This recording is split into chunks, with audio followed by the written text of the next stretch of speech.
Este caso ocorre nos Estados Unidos da América. Casos dessa natureza são relatados com muito menos frequência, especialmente quando comparados aos homens, mas, de forma preocupante, eles são levados muito menos a sério. Conheça Alyssa Enzinger. Alyssa nasceu em 15 de janeiro de 2001 e cresceu em uma área suburbana de Tampa, Flórida. Ela foi criada em uma comunidade unida, em um ambiente familiar cristão unido. Ela não seguiu o caminho tradicional da escola pública na adolescência.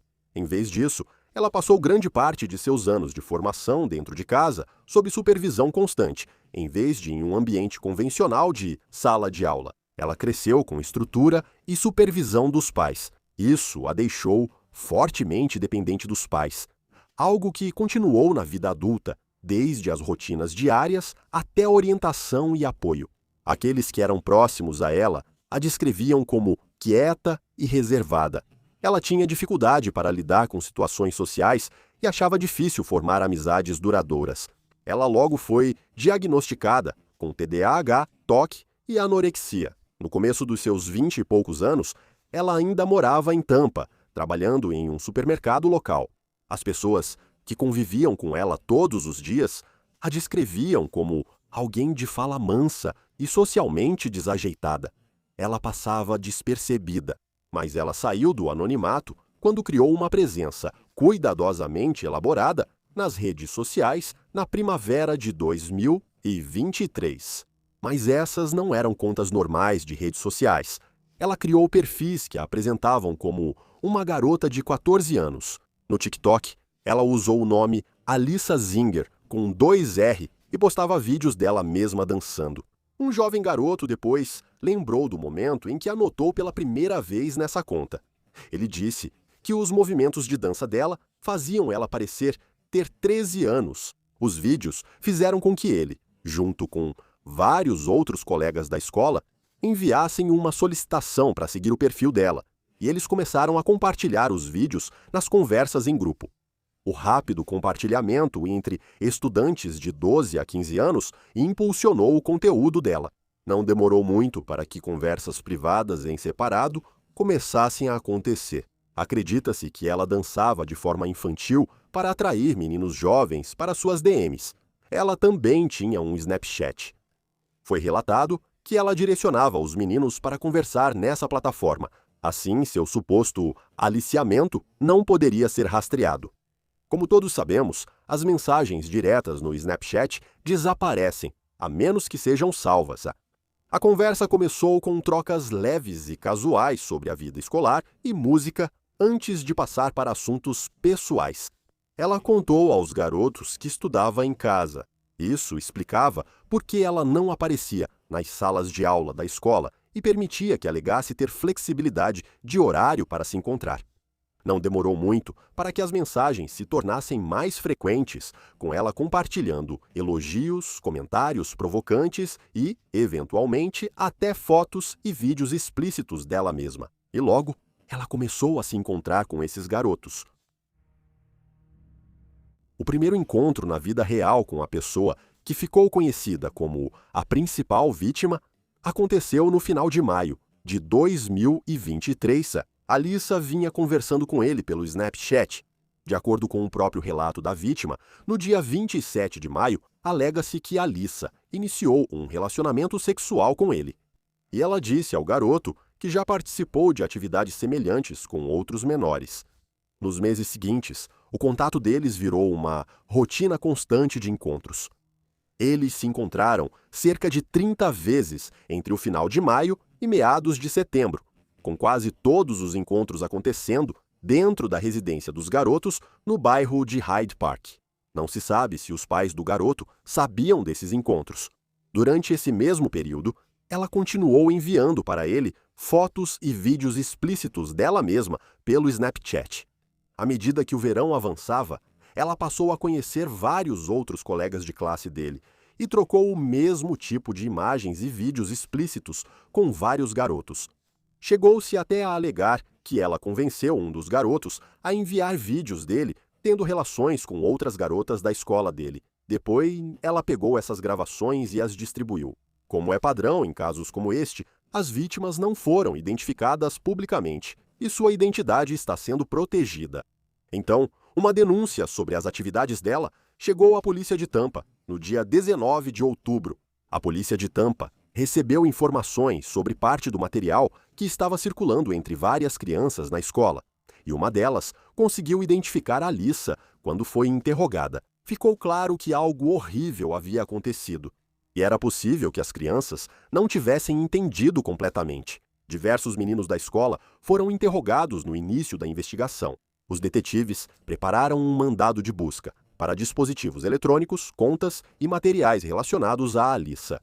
No dia 24 de novembro de 2023, os policiais cumpriram um mandado na casa da família Zinger, onde a Alyssa ainda morava com os pais.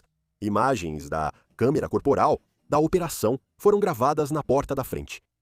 O pai de Alyssa, Josh, entregou um telefone celular enquanto explicava que a família desejava cooperar totalmente. No entanto, ele entregou aos detetives um telefone antigo e inativo, usado pela última vez em 2021. Ela disse depois que perdeu seu telefone de verdade. Após isso, Alyssa foi presa, enquanto os detetives continuavam investigando o caso. 4 outros meninos, entre 12 e 15 anos, prestaram depoimentos. Um dos meninos explicou que ele e Alyssa conversaram pelo Snapchat antes de se encontrarem no festival Gasparilla. Esse festival é um grande desfile realizado em Tampa na maioria dos anos desde 1904. É divertido para as crianças. Outro lembrou de tê-la conhecido em um cinema em março de 2023, seguido de um tempo a sós em um apartamento próximo. Foi durante essa investigação que descobriram que ela supostamente havia distribuído material de abuso sexual infantil. No total, ela respondeu por 11 acusações criminais graves. Alyssa então compareceu a uma audiência de prisão preventiva em 8 de abril de 2024, onde a gravidade de seus crimes foi lida diante de um juiz. Após ouvir as evidências, o tribunal determinou que Alyssa representava um risco contínuo para a comunidade. O juiz ordenou que ela fosse mantida sob custódia sem direito à fiança. Não foi permitido contato com supostas vítimas. Durante o restante de 2024, entrando em 2025 e agora em 2026, o arquivo investigativo cresceu com mais evidências. No entanto, nenhuma outra vítima se apresentou. A investigação mudou o foco para a preparação final das provas, prontas para o julgamento. Mas então, no final de janeiro de 2026, o pai de Alyssa Zinger declarou publicamente que sua filha é a verdadeira vítima neste caso. Em entrevistas ao New York Post, publicadas em 30 de janeiro de 2026, ele a descreveu como mentalmente deficiente por causa de seu histórico diagnosticado de TDAH, DDA, TOC, síndrome de Tourette e anorexia, junto com um QI relatado de apenas 72. O pai dela afirma que esses garotos iniciaram o contato e que um deles a seduziu e tirou sua virgindade. Ele chegou a se referir à primeira suposta vítima como o pequeno bastardo. Ele argumentou que, devido à condição mental dela, qualquer contato com ela seria ilegal, independentemente da idade, e concluiu que sua filha é a verdadeira vítima.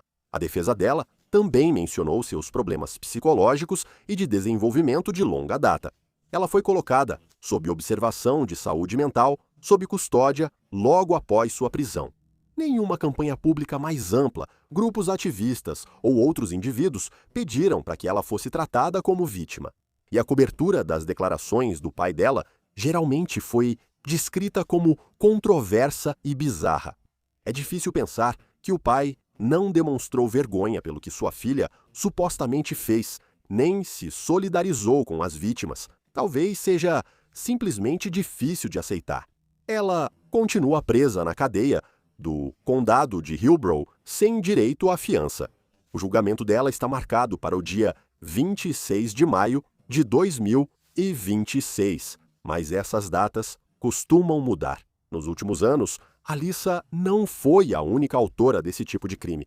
São casos raros, mas acontecem. Conheça Cristina Formella. Cristina nasceu em 29 de dezembro de 1994 em Illinois e cresceu em Chicago. Durante o ensino médio, ela se destacou. Ela jogou no time feminino de futebol, conquistou 3 distinções esportivas, foi capitã do time e recebeu honrarias em 2012 e 2013. Ela também era uma aluna muito estimada que participou do programa PAUS, que juntava alunos com colegas que precisavam de apoio adicional. Após o ensino médio, ela entrou na universidade em Chicago. Após sua graduação, ela começou sua carreira profissional como professora de educação especial na Highland Middle School, no norte de Chicago. Nessa escola de ensino médio, ela trabalhou diretamente com alunos que precisavam de apoio acadêmico e desenvolvimento individualizado. Ela também foi voluntária como assistente técnica nos programas de futebol masculino e feminino. Pouco tempo depois disso, ela se casou com um homem chamado Michael, que conheceu na universidade. Os dois eram pessoas muito talentosas e ambiciosas, vivendo o sonho americano, ou pelo menos era o que as pessoas pensavam. Mal sabiam as pessoas que ela estava agindo da maneira mais desprezível possível. Ela estava se aproveitando de sua posição e autoridade sobre jovens garotos vulneráveis. Cristina realizava sessões de tutoria individual com alunos que precisavam de apoio acadêmico extra. Essas sessões aconteciam em uma sala de aula dentro da escola, geralmente antes do primeiro sinal do dia. Um aluno de 14 anos que começou a receber tutoria durante o ano letivo de 2022-2023 recebia aulas de Cristina. O mesmo aluno também jogava nos times de futebol que ela treinava. Eles se conheciam bem. As mensagens de texto entre Cristina e o aluno começaram sobre acordos de tutoria, horários e temas a tratar. Mas elas aumentaram de frequência com o tempo e eles trocavam mensagens nos finais de semana. Nenhum colega da escola, outros treinadores ou moradores do bairro relataram ter observado qualquer comportamento incomum por parte de Cristina, em público ou em ambiente profissional, durante esse período. Mas acredita-se que, em janeiro de 2023, o contato entre Cristina e o aluno se tornou físico. De janeiro de 2023 até setembro de 2024, eles supostamente tiveram contato sexual em aproximadamente 50 ocasiões. 45 desses encontros aconteceram nas salas de aula durante as sessões de tutoria no início da manhã. Vários outros aconteceram na própria casa dela, a casa que ela dividia com o marido. Parece que quando o marido estava fora, ela levava o garoto para lá. Em dezembro de 2023, o relacionamento já tinha se tornado rotina. Uma manhã, o aluno chegou para uma sessão de tutoria agendada. De acordo com os investigadores, os dois estavam sozinhos em um cômodo e se envolveram em atividades ilegais e inadequadas. Antes de quase serem interrompidos por outro professor, eles quase foram pegos em flagrante. Esse quase flagrante teria sido mencionado entre o aluno e Cristina em mensagens de texto posteriores. Em uma troca de mensagens, ela disse a esse garoto que adorava ter relações sexuais com ele e descreveu um encontro recente pela manhã como, abre aspas, perfeito. Ela salvou várias fotografias do aluno em seu celular, algumas mostrando ele sem camisa. Ela também mantinha extensas anotações no aplicativo de notas do seu celular. Essas anotações se referiam ao aluno pelo nome e registravam seus pensamentos e sentimentos pessoais sobre ele ao longo de muitos meses. Um garoto que mal era um adolescente. No entanto, os encontros finais ocorreram em agosto ou setembro de 2024. No dia 15 de março de 2025, a mãe do aluno examinou o celular do filho.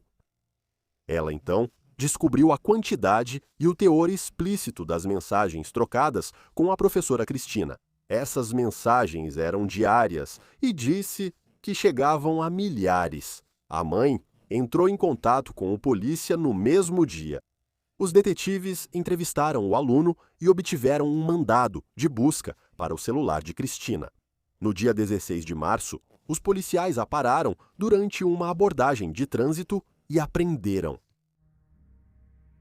A busca no celular dela revelou todo o histórico de mensagens entre ela e o aluno, junto com as fotos dele sem camisa e centenas de anotações escritas armazenadas no aplicativo de notas.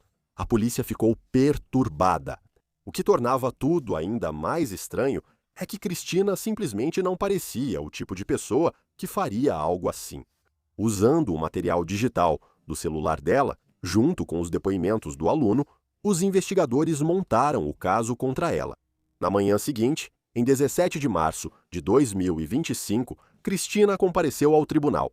Ela enfrentou uma acusação criminal de agressão sexual junto com outros crimes.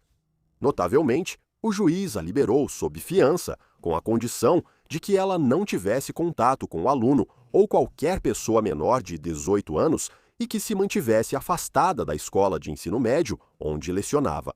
Desde então, a extensão dos abusos cometidos por ela foi descoberta e as acusações aumentaram consideravelmente.